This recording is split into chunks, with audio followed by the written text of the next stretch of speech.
Good morning. My name is Richard Douglas, and I'm running for the Republican nomination in Maryland for the United States Senate to replace Mr. Ben Cardin. Today I would like to talk to you for a few minutes about the Keystone Pipeline project, which would send crude oil from Canada to American refineries on the Gulf Coast.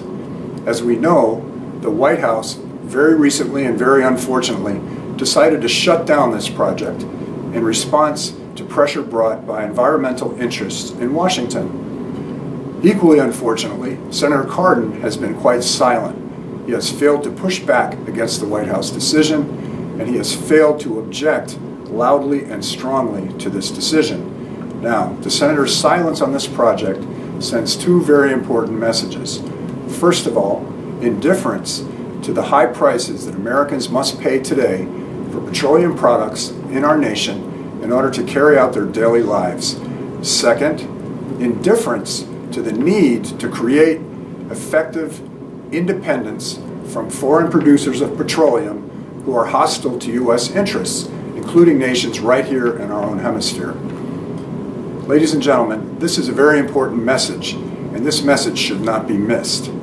But there's another aspect to the Keystone project that has not been spoken about at all.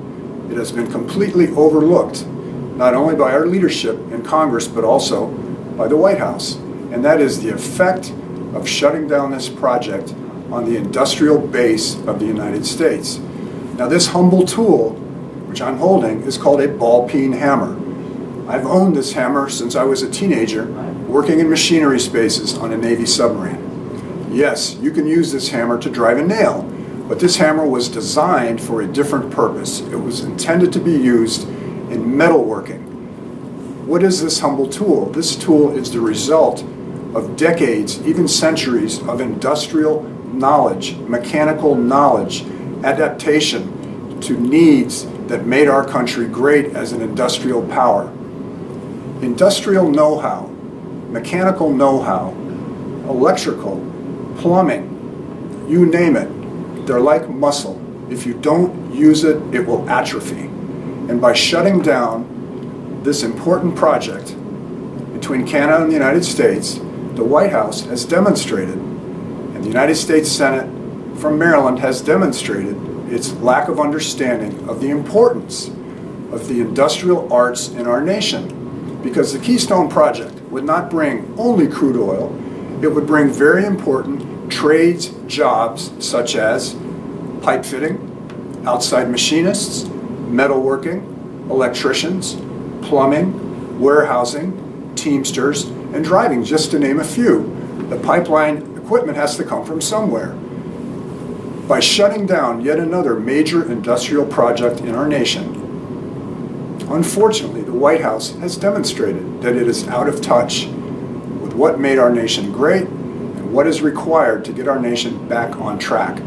Because effective industrial arts, the transfer of knowledge from one generation to another, also means jobs, good industrial jobs in the trades.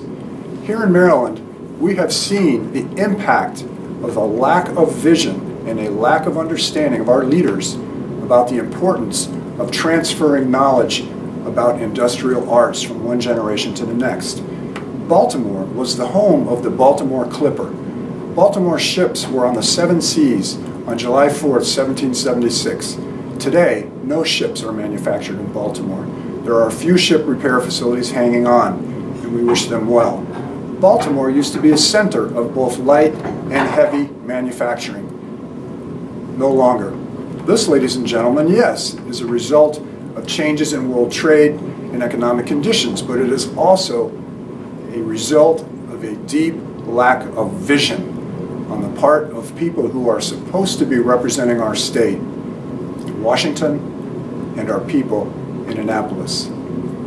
This humble tool was built for a purpose. What it took to build this tool and the knowledge that it takes to use this tool are going to be lost if yet another important project, like the Keystone project, is abandoned or shut down because of considerations that are inimical to our interests. Ladies and gentlemen, if I am elected to the United States Senate, I will probably be one of the few people who knows why this hammer looks the way it does. I will also be one of the few people who appreciates the importance of industrial knowledge and those industrial arts to our state. And I will, every day I'm in the Senate, look for ways to make sure that this knowledge is not lost. Thank you very much for your attention.